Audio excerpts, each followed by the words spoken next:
নবী বললেন ফাজুরুহা, তোমরা কবর জিয়ারত করো। জি বেশ, সুবহানাল্লাহ। কবর জিয়ারত করো।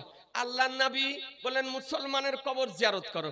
আল্লাহর নবী এ কথা বলেননি ওলির কবর জিয়ারত করো না, গাউসের কবর জিয়ারত করো না, খাজার কবর জিয়ারত করো না, আলাউল হক পান্ডুবী রাহমাতুল্লাহর কবর জিয়ারত করো না, আখিয়ে পাক আইনায়ে হিন্দ সিরাজউদ্দিন রাহমাতুল্লাহর কবর জিয়ারত করো না।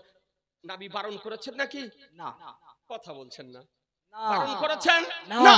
আল্লাহর নবী বলছেন ফাজুরুহা, কবর তোমরা জিয়ারত করো। মুতলাক হাদিস, আল মুতলাকু ইয়াজরি আলা ইতলাকিহি, এটা ফান্নে উসুলের কায়দা। মুসলমান আজকে মুতলাক হাদিস আল্লাহর নবী জানিয়ে দিলেন কবর জিয়ারত করো। পিতার কবর জিয়ারত করো, মায়ের কবর জিয়ারত করো, দাদার কবর জিয়ারত করো, দাদির কবর জিয়ারত করো, নানার কবর জিয়ারত করো, নানির কবর জিয়ারত করো, ইমামের কবর জিয়ারত করো, মৌলভীর কবর জিয়ারত করো, কারীর কবর জিয়ারত করো, হাফিজের কবর জিয়ারত করো, মুফাসসিরের কবর জিয়ারত করো, মুহাদ্দিসের কবর জিয়ারত করো, ওলির কবর জিয়ারত করো, পীরের কবর জিয়ারত করো, মুর্শিদের কবর জিয়ারত করো, গাউসের কবর জিয়ারত করো, খাজার কবর জিয়ারত করো, রাজার কবর জিয়ারত করো, আল্লাহর ওলিদের কবর জিয়ারত করো। সুবহানাল্লাহ, সুবহানাল্লাহ। নারে তাকবীর, নারে হায়দারি।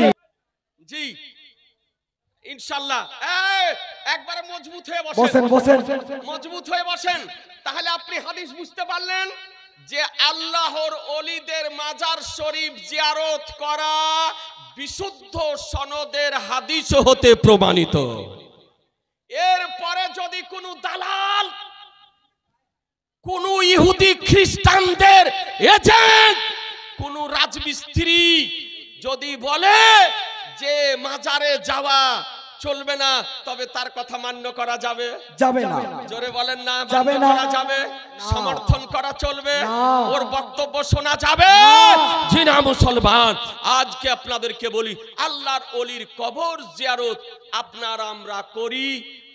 আল্লাহর ওলিদের কবর জিয়ারত করা, মুসলমানের কবর জিয়ারত করা বিশুদ্ধ সনদের হাদিস থেকে, একাধিক হাদিস থেকে দিবালোকের নাই প্রমাণিত। মুসলমান সুবহানাল্লাহ, সুবহানাল্লাহ। আপনি কেমন করে জিয়ারত করবেন?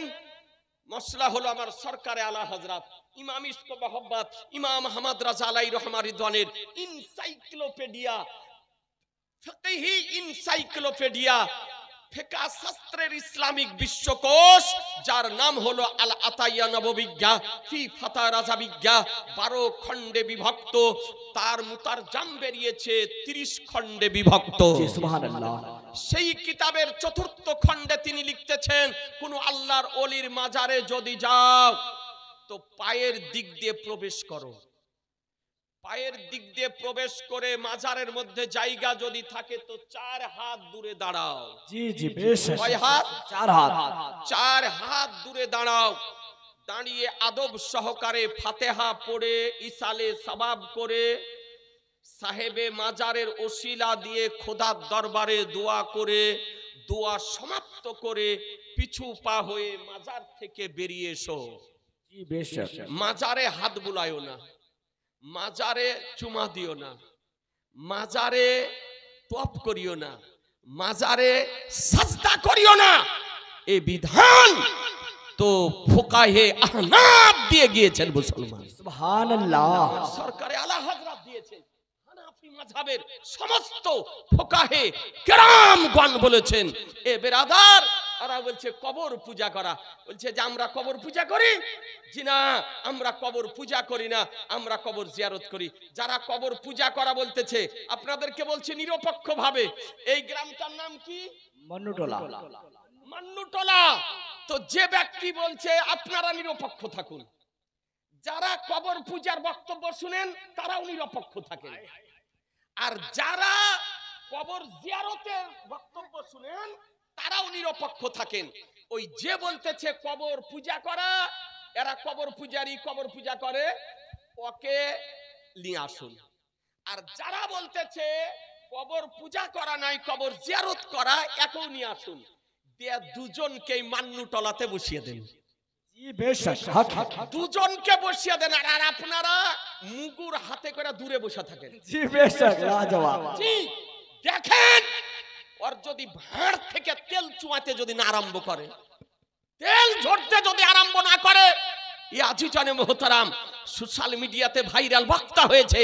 আমি জানি যে মুনাজারাতে বসতে, মুনাজারার টেবিলে বসতে, আলোচনার টেবিলে বসতে ও তো ওর বাপ পর্যন্ত সক্ষম হবে না। লাজবাব হায় সুবহানাল্লাহ। কথা নাই, কোনদিন ভারতবর্ষের ইতিহাস বলে, কোন দেওবন্দি বলেন, ওয়াহাবি বলেন, গায়র মুকাল্লিদ বলেন, নামাজহাবি বলেন, আহলে হাদিস বলেন, কোন এই রকম মায়ের লাল আজ পর্যন্ত আহলুস সুন্নাত ওয়াল জামাতের সঙ্গে মুনাজারার টেবিলে অতীতেও বসতে পারেনি, বর্তমানেও বসতে পারবে না, ভবিষ্যতেও বসতে পারবে না। जी बेशक लाजवाब है। नारे तकबीर, नारे हैदरी, नारे हैदरी, मसला के आला हजरत, मसला के आला हजरत, हजरत अल्लाह मौलाना मुफ्ती जुबैर हुसैन साहब, हजरत अल्लाह मौलाना मुफ्ती जुबैर हुसैन साहब, नारे तकबीर, नारे हैदरी। লেজ গুটিয়ে নিয়ে সূর্য উদিত হওয়ার আগে রাত্রির অন্ধকারে আপনার পলায়ন করতে হবে মুসলমান। যারা বলে ওলির কাছে সাহায্য চাওয়া না যায়, পীরের নিকটে সাহায্য চাওয়া না যায়, নবীর নিকটে সাহায্য চাওয়া না যায়, আর ওকে যখন ধরবে তখন বলবে পুলিশ আলমাদাদ, পুলিশ আলমাদাদ, পুলিশ আলমাদাদ, পুলিশ আমাকে সাহায্য করো, পুলিশ আমাকে সাহায্য করো, পুলিশ আমাকে সাহায্য করো। তখন পুলিশের সাহায্যে মায়ের সন্তান যদি এরকম থাকে, বুঝিয়ে দেন। যারা বলে পীরের মাজারের মুরুগের মাংস খাওয়া অপেক্ষা শুকুরের মাংস খাওয়া ভালো, ওই মৌলবীকে, ওই বক্তাকে আর আমাদেরকে বসিয়ে দেন। যেদিন বলবেন সেদিন আসবো। রাতে যদি বলেন রাতে, দিনে যদি বলেন দিনে, সকালে যদি বলেন সকালে, সন্ধ্যাতে যদি বলেন সন্ধ্যাতে, যখন বলবেন আমি দায়িত্বশীলতার সঙ্গে বলতেছি মুসলমান, এই নামাজীদের সঙ্গে আহলে সুন্নাত ওয়াল জামাতের মধ্যে যে কোনো মুহূর্তে মুনাজাতে বসতে রাজি। খাওয়া চলবে না। এ ব্রাদার, কোন পশু মাংস খাওয়া চলে না? যে পশু আল্লাহ ব্যতিরিকে অন্য কোন ব্যক্তির নামে জবাই করা হয়, সেই পশুর মাংস আমরা কি কোন আল্লাহর ওলির মাজারে গিয়ে কোন পশু আখিয়ে পাকের নামে জবাই করি? না। কথা বলছেন না যে? না। পান্ডুয়া শরীফ নিয়ে যে আলাউদ্দিন জবাই করি, জবাই করি বিসমিল্লাহ আল্লাহু আকবার, বিসমিল্লাহ আল্লাহু আকবার। তো আল্লাহর নামে জবাই কৃত যদি হয় ওই পশুর মাংস খাওয়া যাবে না? যাবে। বলেন না। এর মুসলিমকে বিকৃতি ঘটেছে, তাকে দিয়েছে, একে সুস্থ করতে হলে মাছি পাঠাতে হবে। ছেলে আকিকা দিলেন, কাকিকা ছেলে আকিকা জবাই করেন কার নামে? আল্লাহর নামে জবাই করেন। বাবার নামে কুরবানি করলেন, নিজের নামে কুরবানি করলেন, জবাই করেন কার নামে? আল্লাহর নামে জবাই করেন। এই রকম গাছে পাকের নামে, আল্লাহ পান্ডুবির নামে, আখিয়ে পাকের নামে আপনি মোরগ মানত করলেন, জবাই করেন কার নামে? আল্লাহর নামে। মুসলমান এই পাগল বুঝে না যে কোনটার মাংস খাওয়া যায়। আসলে ওরা শুকুরের মাংস খাওয়ারই যায়। জি জি বেশক হকে। তাহলে বলে যে মুরগের মাংস খাওয়া অপেক্ষা শুকুরের মাংস খাওয়া ভালো। অতিউ লালিত পালিত, ওর ঠুটে লেগে আছে কালো কাকের মাংসের রক্ত। বেশক বেশক। আদিবাসীতেও খাই না। আর ওদের গুরু রশিদ আহমদ গাঙ্গুহি বলেছে যে কালো কাকের মাংস খাওয়া যায়। লাজবাব। ওদের মুখে লেগে গেছে গরু, ছাগল, মহিষ, দুম্বা, ভেড়া, উটের উঝুড়ির রস। জি জি বেশক। সিকিমের রস।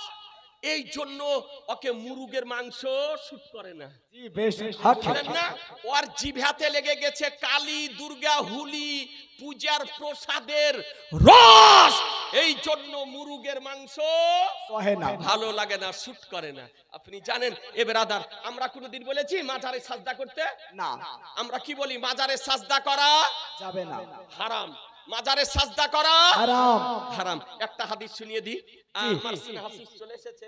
আজিজানে মোহতারাম, আপনারা শুনে থাকুন যে আমার নবী পাক সাহেবে লাউলাক সাল্লাল্লাহু তাআলা আলাইহি ওয়াসাল্লাম কি বলেছেন। একটা হাদিস শুনেন। আন আবি হুরায়রা রাদিয়াল্লাহু তাআলা আনহু আনিন নবী সাল্লাল্লাহু তাআলা আলাইহি ওয়াসাল্লাম ক্বালা লাউ কুনতু আমারু আহাদান আন ইয়াসজুদা লি আহাদিন লা আমারতু মারাতা আন তাসজুদা লি জাওজিহা। আয় হায় লাজবাব সুবহানাল্লাহ সুবহানাল্লাহ সহিহুল লিগাইরিহি। হাদিসটি কোথায় আছে?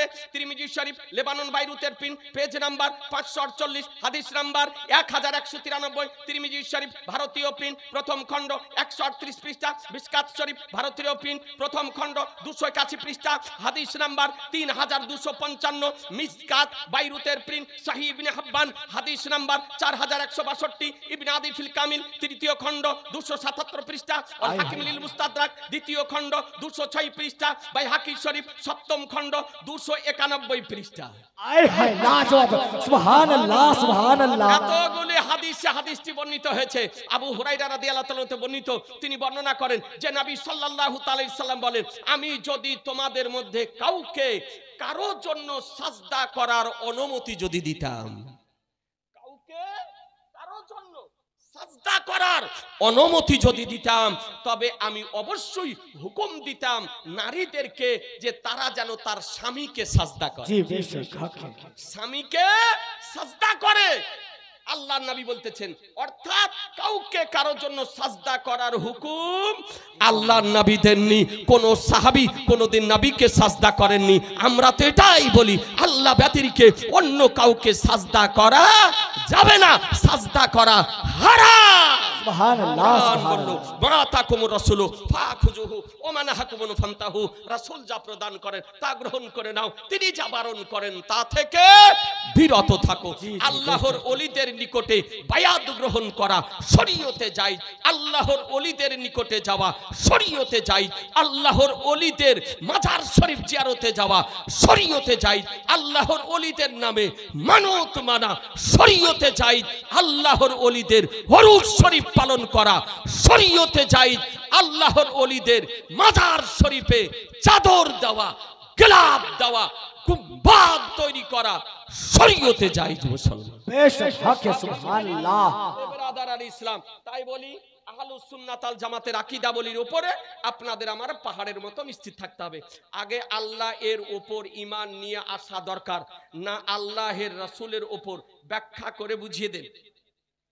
দেখুন, এটা তো সবাই জানে, প্রথমে হলো আল্লাহর উপরে ঈমান নিয়ে আসতে হবে, তারপরে নবীর উপরে। লা ইলাহা ইল্লাল্লাহ মুহাম্মাদুর রাসূলুল্লাহ। রাসূলুল্লাহ সহজকে জটিল করিয়েন না। প্রথমে লা ইলাহা ইল্লাল্লাহ, অর্থাৎ আল্লাহ ব্যতিরেকে অন্য কোন মাবুদ নেই, আর মুহাম্মদ সাল্লাল্লাহু আলাইহি সাল্লাম আল্লাহর রাসূল। দ্বিতীয় কালেমা দেখেন, দ্বিতীয় কালেমা হলো কি? আশহাদু আল্লা ইলাহা ইল্লাল্লাহ ওয়া আশহাদু আন্না মুহাম্মাদান আবদুহু ওয়া রাসূলুহু। আমি সাক্ষ্য দিতেছি যে আল্লাহ ব্যতিরেকে অন্য কোন মাবুদ নেই, এবং আমি সাক্ষ্য দিতেছি যে হযরত মুহাম্মদ সাল্লাল্লাহু আলাইহি সাল্লাম আল্লাহর বান্দা এবং তার রাসূল। জি বেশক সুবহানাল্লাহ। আল্লাহ প্রথমে হলো না নবী প্রথমে হলো? আল্লাহ। জি আল্লাহ। গভীর ব্যাখ্যা বিশ্লেষণে আপনার যাওয়া যাবে না। যেটা শরীয়তের বিধান, সেই বিধান মোতাবেক বলতে হবে। কোরআন শরীফের মধ্যে আল্লাহ তাআলা বলেন, লে তুমিনু বিল্লাহি ওয়া রাসূলিহি। জি বেশক। আপনি দেখুন কোরআন শরীফ উঠিয়ে দেখুন, আল্লাহ বলেন লে তুমিনু বিল্লাহি ওয়া রাসূলিহি, তোমরা ঈমান নিয়ে এসো আল্লাহর উপরে ও তার রাসূলের উপরে, ওয়া তুআযিরুহু ওয়া তুআক্কিরুহু, তারপরে নবীর সম্মান করো, নবীর মহত্ব বর্ণনা করো, তুসাব্বিহুহু বুকরাতাও ওয়া আসিলা, এবং সন্ধ্যা সকাল তোমরা তাসবিহ পাঠ করো। জি বেশক সুবহানাল্লাহ। এ ব্রাদার আর ইসলাম, সুতরাং যেটা আছে ওটাই আপনি মান্য করে চলবেন। মাযহাব চারটি কেন? কোনটি সত্য মাযহাব? সৃষ্টি কবে থেকে হয়েছিল? এ ব্রাদার, এটা তো খুব সময় সাপেক্ষের প্রশ্ন। ছোট্ট করে আপনাকে বলে দিই, মাযহাব মানার প্রয়োজন কেন হলো? ইমামে আজম আবু হানিফা রাদিয়াল্লাহু তাআলার জন্ম হলো 80 হিজরিতে, তিনি ইন্তিকাল করেন 150 হিজরিতে। কোন বিষয়ে আপনার মাযহাব মান্য করা হয়? কোরআন শরীফে, হাদিস শরীফে এক শ্রেণীর আপনার যেগুলো আকীদা আছে, এই আকীদাতে কোনো মাযহাব মান্য করা হয় না, ইমাম মান্য করা হয় না আকীদার ব্যাপারে। তারপরে যে সমস্ত মসাইল আহকামগুলি প্রকাশ্যভাবে কোরআন ও হাদিসে বর্ণিত হয়েছে, সেগুলোর মাযহাব মান্য করা হয় না। যে মসাইলগুলি অপ্রকাশ্যভাবে রয়েছে, কোরআন হাদিস থেকে গবেষণা করে বের করা হয়েছে, কেবলমাত্র ওই বিষয়গুলি নিয়ে মাযহাব মান্য করা হয়। মাযহাব মান্য করা কোথায় আছে? কোরআন শরীফে আছে, হাদিস শরীফে আছে। রব্বুল আলামিন বলেন, ইয়া আইয়ুহাল্লাযিনা আমানু আতিউল্লাহা ওয়া আতির রাসূলা ওয়া উলিল আমরি মিনকুম। হে ঈমানদারগণ, তোমরা আল্লাহর হুকুম মান্য করো ও তার রাসূলের হুকুম মান্য করো, এবং তোমাদের মধ্যে সৎ আদেশদাতাদের হুকুম মান্য করো। জি বেশক, সুবহানাল্লাহ সুবহানাল্লাহ। তাহলে ইমাম মান্য করার কথা কোরআন শরীফে আছে, হাদিস শরীফে আপনার আছে। তাই আপনাদেরকে বলি যে চার মাযহাব হলো হক। চার মাযহাবের মধ্যে যে কোনো একটি মাযহাব মান্য করা হলো অজীব। চার মাযহাবের মধ্যে আকীদাগত দিক থেকে কোনো মত পার্থক্য নেই। যেগুলো গবেষণামূলক মসাইল, এই গবেষণামূলক মসাইলে কিছু গৌণ বিষয়ে, ফুরুই বিষয়ে চার মাযহাবের মধ্যে ইখতিলাফ আছে, কিন্তু ঈমান ও আকীদার বিষয়ে চার মাযহাবের মধ্যে কোনো ইখতিলাফ নেই। চার মাযহাব মান্যকারী হলো আহলুস সুন্নাত ওয়াল জামাতের অনুসারী, আহলুস সুন্নাত ওয়াল জামাতের অনুগামী। বেরাদার, এখান থেকে আমার আলোচনার সমাপ্তি ঘোষণা করছি, কারণ আমার স্নেহাশিস হযরত হাফিজ মিজানুর রহমান রাজবি এসে উপস্থিত হয়ে গিয়েছেন। তার মূল্যবান আলোচনা আপনাদেরকে শুনতে হবে। ওয়ামা আলাইনা ইল্লা